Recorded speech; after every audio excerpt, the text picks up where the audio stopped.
예, 오늘하고 이제 다음 주는 크로스웨이 국가 내용을 함께 이제 살펴볼 텐데요. 이제 국가의 제목은 뭐냐면 왕들, 왕국들 그리고 포로 생활이라고 하는 제목입니다. 이제 국가는 어떤 내용이냐면 이스라엘 백성들이 이제 그 출애굽한 이후에 광야에서 광야 생활을 끝내고 가나안 땅에 들어갔죠. 그래서 이제 사사 시대를 보내면서 우리가 지난번에 살펴본 대로 이스라엘 백성들이 가나안 땅에 들어가서 참 이렇게 하나님 백성답게 잘 살았으면 좋은데 그렇게 살지를 못했습니다. 하나님께 불순종하고 자기 뜻대로 자기 마음대로 죄악 가운데 살았습니다. 그런데 이제 그런 사사 시대가 지나고 나서 이제 왕정 시대에 이르러 가지고 이제 그들이 어떻게 살았는지를 살펴보는 것이 이제 국가의 내용입니다. 그래서 이 국가를 통해 가지고 이제 사울 왕 때로부터 시작해 가지고 다윗과 솔로몬 시대 그리고 그 이후에 남북 왕국이 분열되고 결국은 멸망을 당하는 과정을 보여주고 있는 이제 사무엘 상하, 열왕기 상하, 역대 상하 이 6권의 책에 대한 내용을 쭉 다루게 되어집니다. 그래서 이제 이 국가에 보면 그림이 총 4개가 있는데요. 그 가운데서 오늘은 이제 2개를 여러분들에게 이렇게 소개해드리고 살펴보고 다음 주에 나머지 2개를 이제 살펴보려고 합니다. 국가 첫 번째 그림은 이 그림인데요. 제목은 이제 왕들이라고 하는 제목입니다. 지난번에 살펴봤지만 사사기 맨 마지막 장 마지막 절 21장 25절에 보면 이렇게 말씀이 끝나죠. 그때 이스라엘에 왕이 없으므로 사람이 각기 자기의 소견에 옳은 대로 행하였더라. 이것이 사사기 맨 마지막 내용입니다.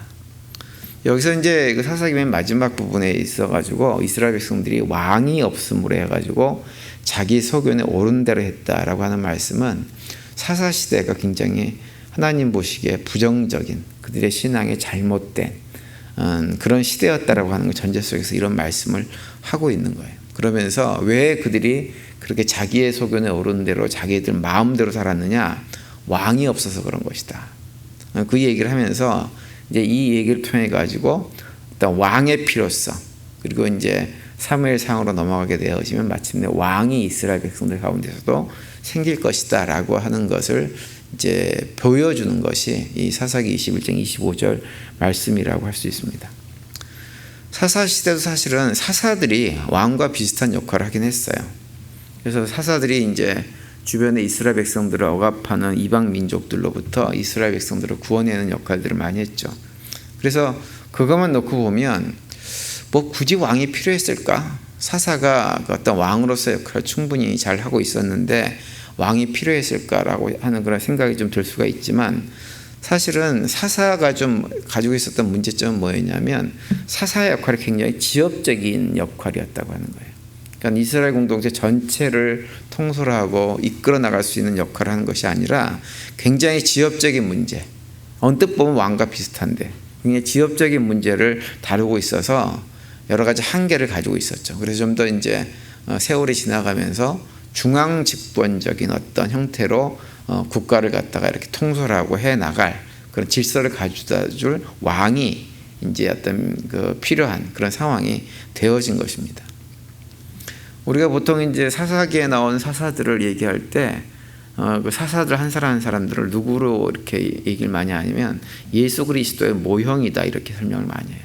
그런데 사사들이 가지고 있었던 그런 어떤 지역적인 한계, 그 어떤 여러 가지 어떤 한계성 때문에 예수 그리스도의 모형이긴 하지만 사사들을 각 사람은 예수님의 어떤 한 특정한 부분만 얘기해 주는 것이지 모형으로 보여주는 것이지 예수님 자체 전체를 보여주지는 못하는 역할입니다.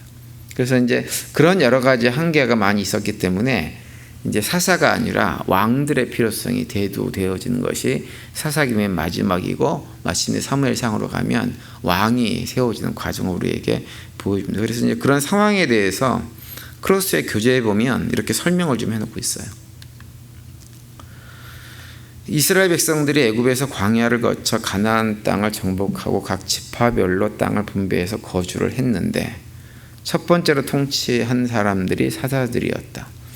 사사들은 나라 전체를 다스리기보다는 특별한 지파나 지역에서 그들을 괴롭히는 나라들을 상대로 전쟁을 하였는데 블레셋 족속 같은 경우 끝까지 이스라엘을 괴롭혔는데 그들을 진멸시킬 수가 없었다. 그래서 많은 사람들은 사사들이 이끄는 영도력이 너무 제한되어 있기 때문에 보다 중앙 집권적인 통치 체제가 필요하다는 결론에 이르게 된다. 이렇게 설명을 해놓고 있습니다. 이것이 이제 크로스의 헬리엔트 목사님이 이제 사사기를 결론 지으면서 설명하고 있는 내용입니다. 그래서 마침내 이스라엘의 첫 번째 왕이 등장을 하죠. 첫 번째 왕이 누구였나요? 사울이었죠. 사울은 베냐민 지파에 속한 사람입니다. 그래서 사울이 베냐민 지파에 속한 사람이었기 때문에 베냐민 지파는 굉장히 나름대로 프라이드가 강한 지파였어요. 오늘날식으로 얘기하면 양반 지파 같은 그런 느낌을 받았습니다. 그래가지고 굉장히 자부심이 있었죠. 그래서 우리 신약 성경으로 넘어오면 사도 바울 같은 경우도 자기가 굳이 베냐민 지파였다고 하는 것을 이렇게 자랑거리라고 소개를 한 장면이 나와요. 물론 그 자랑거리를 배설물로 여긴다라고 하는 표현을 하고 있지만 어쨌든 그렇게 베냐민 지파들은 이스라엘 민족의 초대 왕을 배출한 지파이기 때문에 굉장히 자랑스럽게 생각을 했습니다. 사울 왕이 되었을 나이가 40세였어요.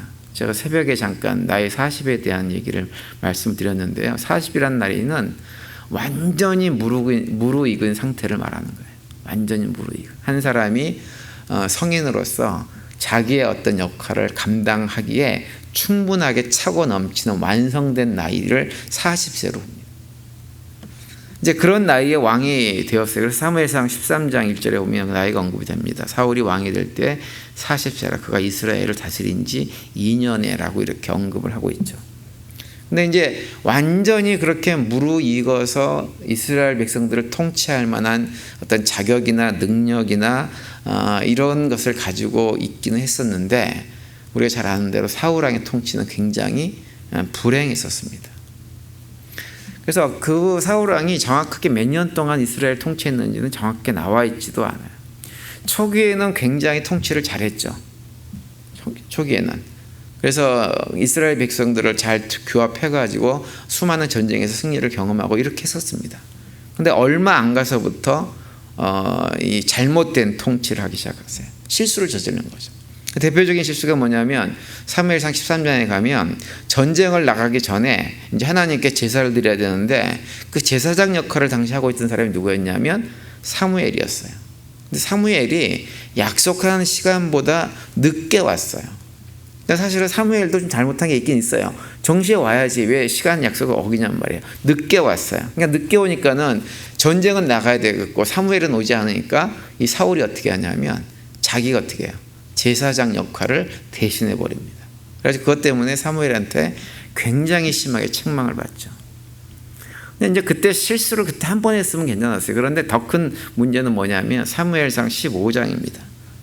거기에서 이제 하나님께서 사울에게 아말렉과 전쟁을 하면서 아말렉 족속을 진멸하라 이렇게 명령을 하셨는데 사울이 그 전쟁에서 진멸을 하지 않고 전리품을 챙기는데 급급했습니다. 나중에 이제 사무엘이 그걸 보고서는 하나님께서 진멸하라 그랬는데 왜 전리품을 챙기느라고 이 난리냐라고 했더니 하는 핑계거리가 뭐냐면 우리가 하나님께 제사 드리기 위해서 그런 핑계거리를 댑니다. 결정적으로 이 사건이 하나님께서 사울 가지고는 안 되겠다라고 하나님께서 판단하시고 하나님이 사울을 버리게 되는 결정적인 계기가 되어지죠. 그 외에도 보면 이제 사울에 대해서 사무엘상 소개하는 내용을 보면 사울이 하나님께서 원하지 않는 아내들을 많이 두지 말라고 분명히 돼 있는데 아내들을 많이 거느리고 또 백성들에겐 굉장히 많은 노동력, 부역을 갖다 시켰던 것으로 소개를 하고 있습니다. 그러고 나서 이제 말년에 가면 어떤 일이 벌어지나요? 사무엘상 16장에 보면 이제 사무엘이 누구를 선택해요? 다윗을 선택해서 왕으로 기름 부은 다음에 호시탐탐 이 사울이 다윗을 죽이려고 계속해서 시도를 합니다. 반복해서. 그러다 결국 불행하게 이제 그 블레셋과의 전쟁에서 길보아산이라고 하는 곳에서 전투 중에 아들과 함께 전사를 해서 그 생을 마감하는 결과를 가져오게 되어지죠. 모든 것이 다 준비된 것처럼 보였던 사울 왕이었지만 불과 얼마 가지 않아 가지고 그 안에 어떤 교만이 그 삶을 지배하기 시작함으로 해가지고 결국은 완전히 무너져 버린 사람이 이 사울 왕이라고 하는 사람입니다. 그래서 이제 사울 왕이 첫 번째로 죽고 나서 두 번째 이스라엘 왕이 된 사람이 누구냐면 우리 잘 아는 다윗입니다. 다윗은 어느 지파 사람인가요? 유다 지파 사람, 유다 지파. 그래서 이제 이 그림 가운데서 여기에 그려져 있는 이 사람이 누구냐면 다윗을 그려놓은 거예요. 다윗을. 이 그림에 보시면 그 오른쪽 위쪽에 하나님 표시가 되어 있고 하나님 표시에서 화살표가 다윗에게 이렇게 쭉 이어져 나가 있죠. 이것은 뭐냐면 하나님께서 다윗 왕을 선택하시고 그를 세우셨다라고 하는 것을 보여주는 거예요.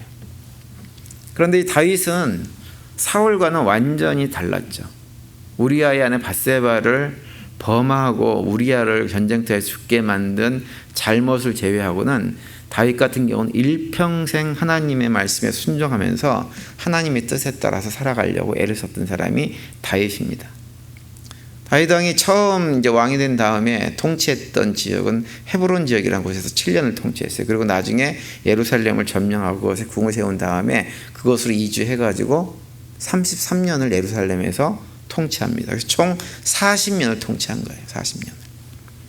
30살의 왕이 돼가지고 70세에 죽었습니다. 그러니까 사실은 다윗은 굉장히 아까운 왕이에요. 너무 일찍 죽었어요. 좀 더 살고 더 통치했으면 좋았을 텐데 너무 일찍 죽었어요. 그런데 사실은 그게 이제 우리가 구약 성경에 나온 이런 숫자들을 상징적으로 좀 이해를 해야 돼요. 40년을 통치했다는 얘기는 뭐냐면 차고 넘치게 완전하게 할 일을 다 했다는 얘기입니다.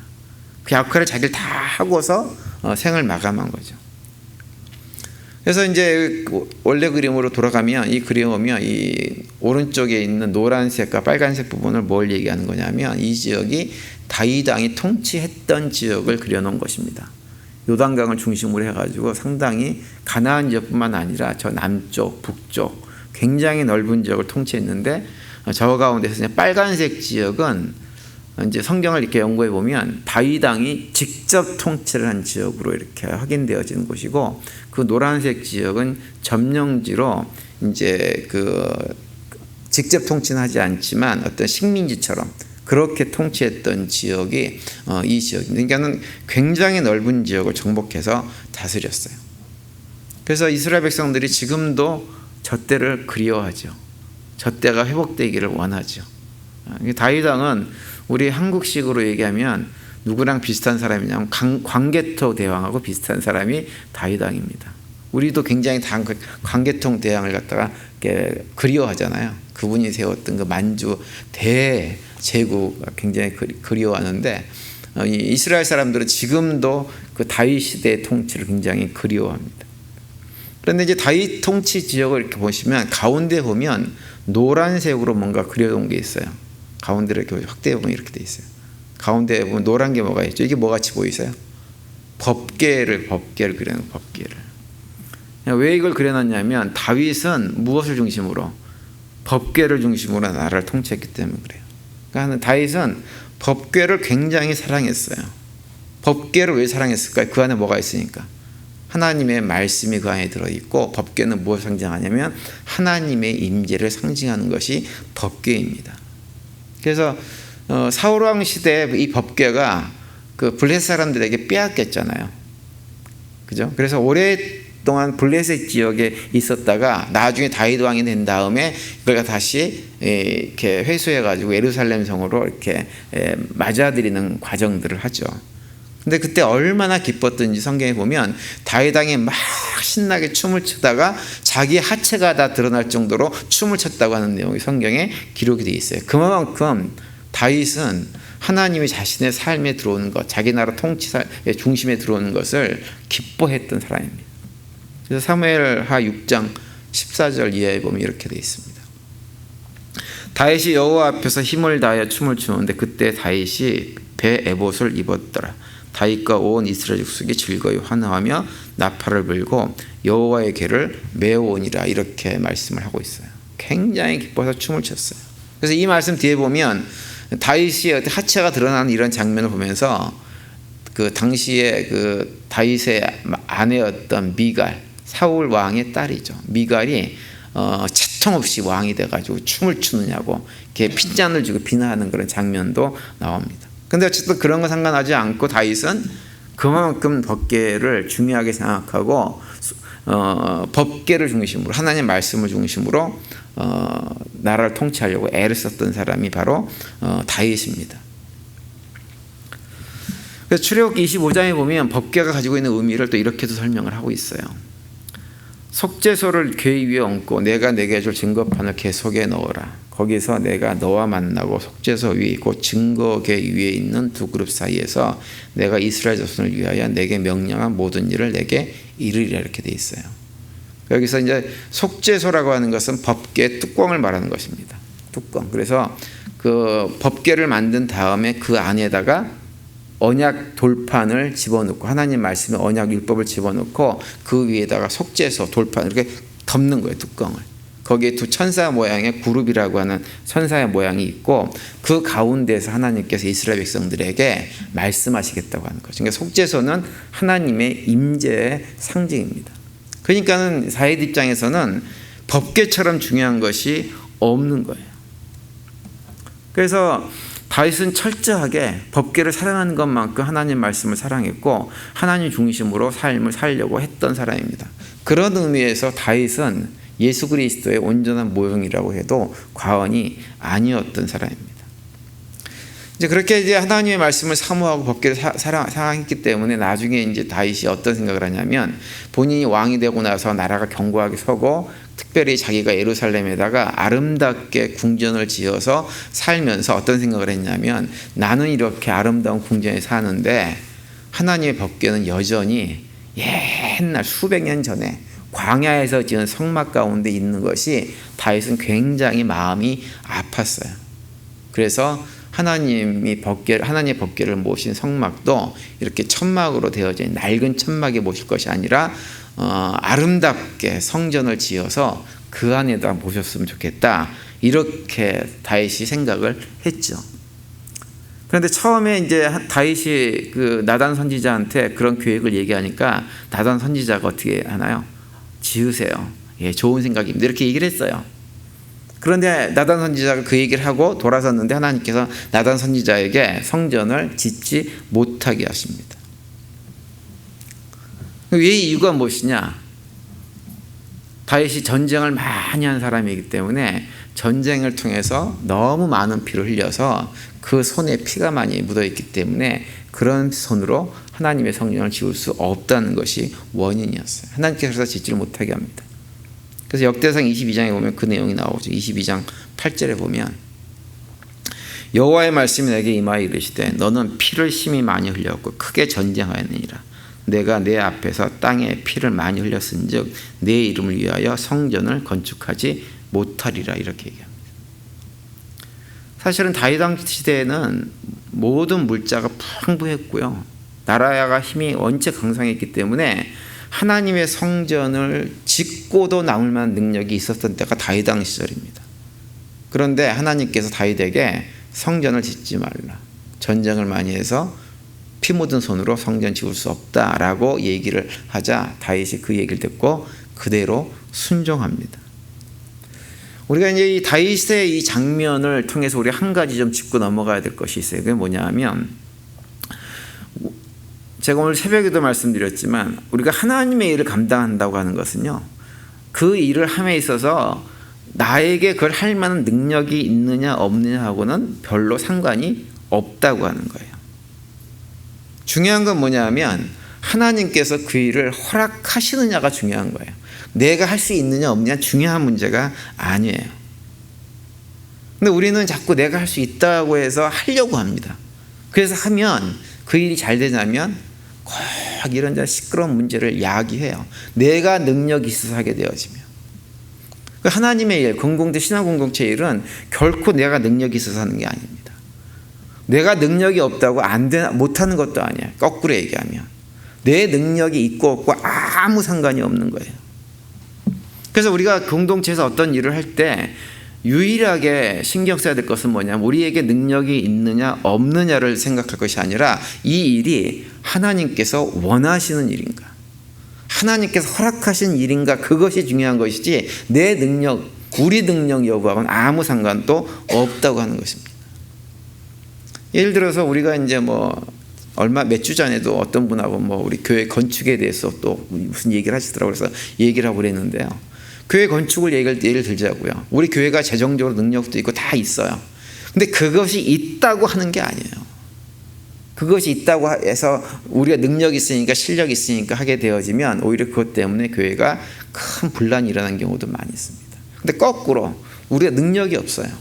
능력이 없는데 하나님께서 우리 교회를 새로 짓게 하고 하는 것이 우리가 막 기도를 해보니까, 기도하고 또 기도하고 확인하고 확인해 보니까 하나님께서 원하시는 일이에요. 하나님께서 어떤 건축의 어떤 계획을 주셨어요. 그러면 어떻게 해야 돼요?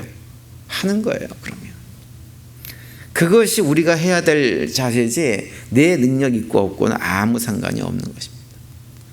다윗은 성전을 짓고도 남을 만한 능력이 있었지만 하나님께서 하지 말라라고 하는 말씀이 떨어지니까 성전 짓는 것을 그 자리에서 포기합니다. 그리고 하나님께서 말씀하신 대로 누구에게 성전 건축을 이양하냐면 다 자기 아들 솔로몬에게 그대로 그 모든 과정을 이양하죠. 대신 다윗이 한 것은 무엇이냐면 성전을 건축할 수 있는 모든 재료를 다 준비해 놓습니다. 그리고 자기 혼자서는 자기 힘으로는 성전을 건축하지 않게 되어지죠. 그런데 성경에 보면 또 이제 중요한 얘기는 어떤 얘기가 나오냐면 하나님께서 다윗에게 성전 건축을 허락하지 않으시면서 나단 선지자를 통해서 하신 약속의 말씀이 있어요. 그것이 오늘 우리가 읽은 본문의 내용이에요. 약속의 말씀은 무엇이냐면 이 내용입니다. 이 그림에 보시면 다윗왕 요 인중에 뭐가 그려져 있나요? 왕관이 그려져 있는데 왕관이 한 개만 그려져 있지 않죠? 계속 그려져 있죠. 끝이 보이지 않는 왕관이 그려져 있습니다. 오늘 본문 내용이 그걸 얘기하는 거예요. 그걸 다시 본문 읽어드리면 이렇게 되어 있죠. 내 수완이 차서 내 조상들과 함께 누울 때 내가 내 몸에서 날 내 씨를 내 뒤에 세워 그의 나라를 견고하게 하리라. 그는 내 이름을 위하여 집을 건축할 것이요 나는 그의 나라 왕위를 견고하게 하리라. 나는 그에게 아버지가 되고 그는 내게 아들이 되리니 그가 만일 죄를 범하면 내가 사람의 묘와 인생 채찍으로 징계하려니와 내가 내 앞에서 물러나게 한 사울에게 내 은총을 빼앗은 것처럼 그에게서 빼앗지는 아니하리라. 내 집과 내 나라가 내 앞에서 영원히 보존되고 내 왕위가 영원히 견고하리라 하셨다라. 이렇게 말씀을 하고 있어요.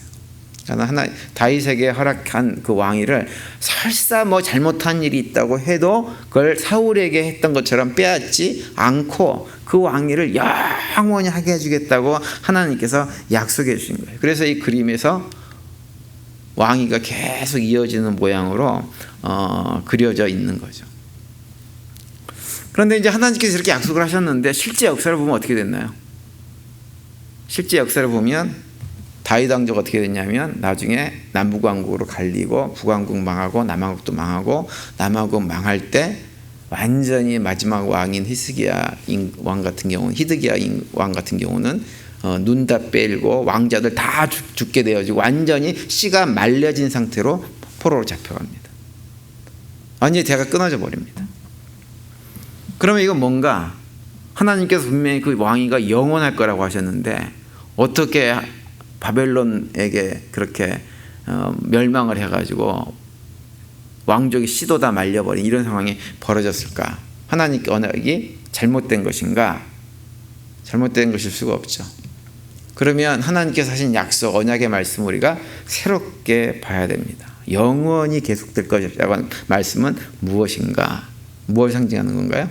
예수 그리스도를 상징하는 거예요. 예수 그리스도의 왕권. 그래서 어떻게 돼요? 예수 그리스도가 누구의 혈통으로 나와요? 다윗의 혈통으로 이 세상에 오시는 것입니다. 그것을 약속하신 것이 오늘 본문 말씀의 내용인 거죠. 이스라엘의 1대 왕과 2대 왕 같은 경우 사울과 다윗은 하나님께 선택한 왕들이었지만 사울은 불과 1대를 넘기지 못하고 실패했어요. 그런데 다윗의 왕위는 지금까지도 영원히 지속되고 있습니다. 그 차이는 어디서 왔나요? 딱 한 가지예요. 하나님의 법궤에 대한 관심에서 차이가 난 거예요. 사울은 하나님의 법궤에 관심이 없었어요. 반면에 다윗은 하나님의 법궤에 대해서 열심을 냈고 하나님 말씀에 순종하기 위해서 최선을 다했던 사람이 다윗입니다. 거기에 차이가 있는 거예요. 그래서 오늘 교재에 또 보시면 이렇게 또 언급을 해놓고 있어요. 사울의 계승자 다윗은 유다 지파 사람이었다. 다윗은 그의 통치 기간 중 첫 7년 동안은 이스라엘 전체 지역 중에서 남쪽 부분이 유다만을 다스렸다. 그는 헤브론을 수도로 삼았다.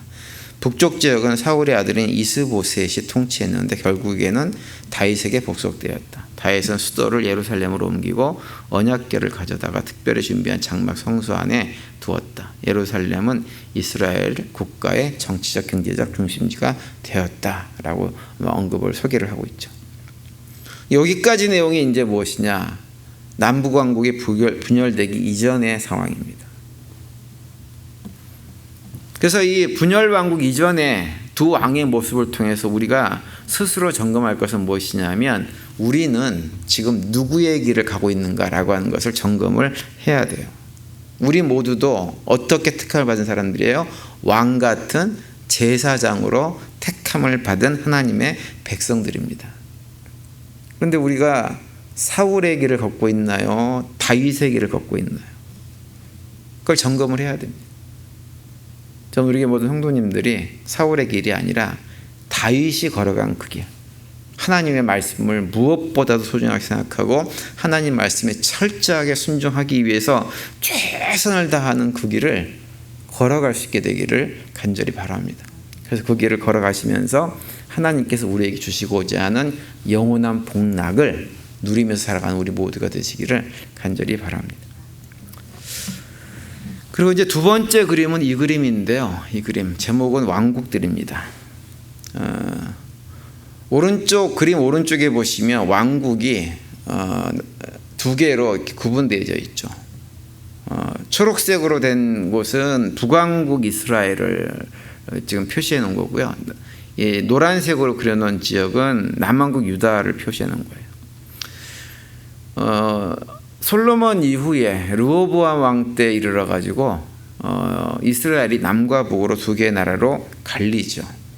그런데 이 그림에 보면 왜 그렇게 갈리게 되었는가라고 하는 원인을 보여주는 그림이 있어요. 바로 이 그림이에요. 이게 무슨 그림처럼 보이세요? 어떤 사람이 등에다가 굉장히 무거운 짐을 지고 있죠. 무거운 짐을 지고 있습니다. 이 사람 뭐한 사람이냐면 노역한 사람이에요. 특별히 이 사람이 하고 있는 일은 어떤 일이냐면 그 위에 보면 성전이 노랗게 그려져 있죠. 황금색으로 그려져 있잖아요. 그죠? 성전 짓는 일을 하고 있는 거예요. 우리가 이제 대부분 다 알고 계시는 내용이지만 그 다윗 왕이 나이를 많이 먹게 되어서 이제 기력이 이렇게 쇠하여진 상황 속에서 어떤 일이 벌어지냐면 다윗 왕의 왕자들 사이에서 왕위를 차지하려고 하는 암투가 벌어집니다. 그래서 특별히 아도니아 같은 사람이 자기가 왕위에 앉겠다고 나서죠. 그래서 솔로몬과 이 경쟁 관계가 형성됩니다. 그러다가 결국은 다윗 왕이 솔로몬이 내 후계자다라고 하는 것을 지명해 가지고 솔로몬이 합법적인 계승자로 결론이 나서 솔로몬이 다윗 왕을 이어서 이스라엘의 세 번째 왕으로 등극을 하게 되어지죠. 그런데 솔로몬이 통치 기간 중에서 거의 절반에 해당되는 20년 가까이를 무엇에 다 이렇게 시간을 보냈냐 하면 성전 건축하고 왕궁 건축하는 일에 시간을 다 보냈어요. 성전 짓는 일에 7년을 보냈습니다. 7년을 보냈어요. 그리고 자기 왕궁 짓는 일에 13년을 보냈어요. 그러니까 20년 동안 토목공사를 한 거예요. 토목공사를 했다고 하는 얘기는 뭘 얘기하냐면 백성들이 그 토목공사에 동원돼 가지고 엄청난 고생을 했다고 하는 거예요. 거기에 들어가는 많은 물질들 세금 내야 되고 이런 것들을 다 감당해야 했다고 하는 거죠. 그걸 얘기하는 거예요. 그래서 그 그림을 지금 그려놓은 것입니다. 우리가 솔로몬 그러면 굉장히 이미지가 좋습니다. 근데 사실은 솔로몬은 성전을 건축한 것은 굉장히 훌륭한 일이었지만 그것을 제외하면 나머지 솔로몬의 행적을 보면 굉장히 좋지 않은 왕이 솔로몬 왕이었어요. 그래서 솔로몬 왕의 말년을 갖다가 열왕기상 11장에 보면 이렇게 묘사를 해놓고 있어요. 왕은 후궁이 700이요 첩이 300명이라 그 여인들이 왕의 마음을 돌아서게 하였더라. 솔로몬의 나이가 많을 때 그의 여인들이 그의 마음을 돌려 다른 신들을 따르게 하였으며 왕의 마음이 그의 아버지 다윗의 마음과 같지 아니하여 그의 하나님 여호와 앞에 온전하지 못하였으니, 이렇게 말씀을 하고 있어요. 노년에 이르러 가지고는 우상을 섬기고 심지어는 성전 안에 우상을 갖다 놓기도 하는 이런 일들을 벌였던 사람이 누구냐? 솔로몬입니다. 왕비, 후비, 첩 해가지고 1000명의 아내가 있었어요. 그런데 그 아내들은 대부분 어떤 사람들이냐면 솔로몬의 명성을 듣고 세계 열국에서 와가지고는 솔로몬을 방문했던 나라의 공주들입니다. 솔로몬을 방문한 사람들이 솔로몬이 가진 힘을 보고 그 그늘에서 뭔가 도움을 받기 위해서 정략 결혼 솔로몬하고 많이 한 거예요. 그런데 1000명의 아내를 솔로몬이 다 어떻게 돌봅니까? 그러니까는 어떻게 했냐면 그 왕비들이 자기 고향에서 믿던 우상들을 가져와서 섬길 수 있도록 허락을 했어요. 그랬는데 그것이 나중에 올무가 돼가지고 솔로몬이 그 왕비들이 가져온 우상들을 섬기는 지경에 떨어지게 된 거예요.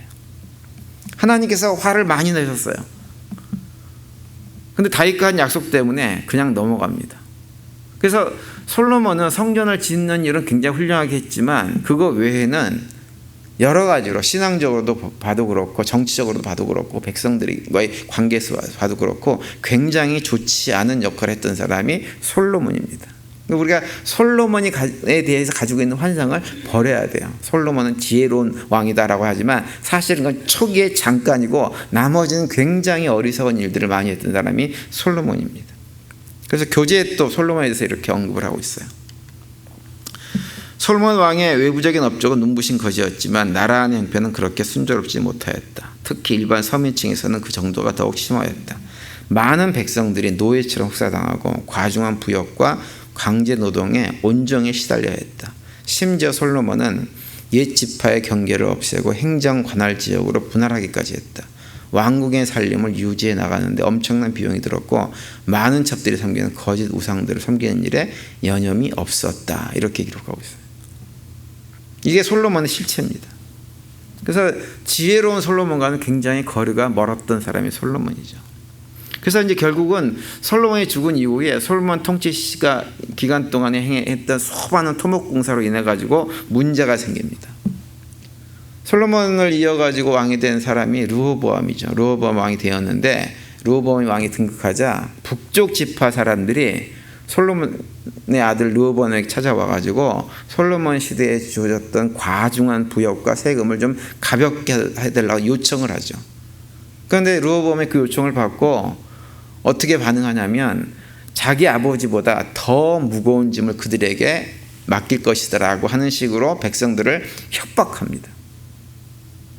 열왕기상 12장 14절에 보면 이렇게 돼 있죠. 내 아버지는 너희의 멍에를 무겁게 하였으나 나는 너희의 멍에를 더욱 무겁게 할지라. 내 아버지는 채찍으로 너희를 징계하였으나 나는 정갈 채찍으로 너희를 징치하리라. 이렇게 선포를 해버려요. 어리석은 선포입니다. 결국 이 선포로 모든 것이 끝나버립니다. 그래서 북쪽 지파 사람들은 남쪽 유다 지파와 관계를 끊어버립니다. 그리고 북쪽 지파는 여로보암이라는 사람을 자신들의 왕으로 세워버리죠. 여기 그림에 보시면 파란색하고 그 노란색 사이 중간에 경계선에 보면 칼이 그려져 있죠. 칼이, 그죠? 칼이 그려졌다는 얘기는 뭐냐면 남왕국과 북왕국이 끊임없이 전쟁을 했다고 하는 거예요. 그런데 이렇게 된 결정적인 분열의 책임은 다 누구에게 있느냐? 솔로몬에게 있는 거예요. 하나님께서 3번이나 경고하셨음에도 불구하고 듣지 않았습니다. 열왕기상 11장 9절부터 13절까지 보시면 그 내용이 이렇게 언급을 하고 있어요. 이와 같이 솔로몬의 마음이 주 이스라엘의 하나님을 떠났으므로 주님께서 솔로몬에게 진노하셨다. 주님께서는 2번씩이나 솔로몬에게 나타나셔서 다른 신들을 따라가지 말라고 당부하셨지만 솔로몬은 주님께서 하신 말씀에 순종하지 않았다. 그러므로 주님께서 솔로몬에게 이렇게 말씀하셨다. 내가 이러한 일을 하였고 내 언약과 내가 너에게 명령한 내 법규를 지키지 아니하였으니 내가 반드시 내게서 왕국을 떼어서 내 신하에게 주겠다. 다만 내가 사는 날 동안에는 내 아버지 다윗을 모아서 그렇게 하지 않겠지만 내 아들 데에 이르러서는 내가 이 나라를 갈라놓겠다. 그러나 이 나라를 갈라서 다 남에게 내주지는 않고 나의 종 다윗과 내가 선택한 예루살렘 생각해서 한 지파만은 내 아들에게 주겠다. 이렇게 하나님께서 말씀합니다.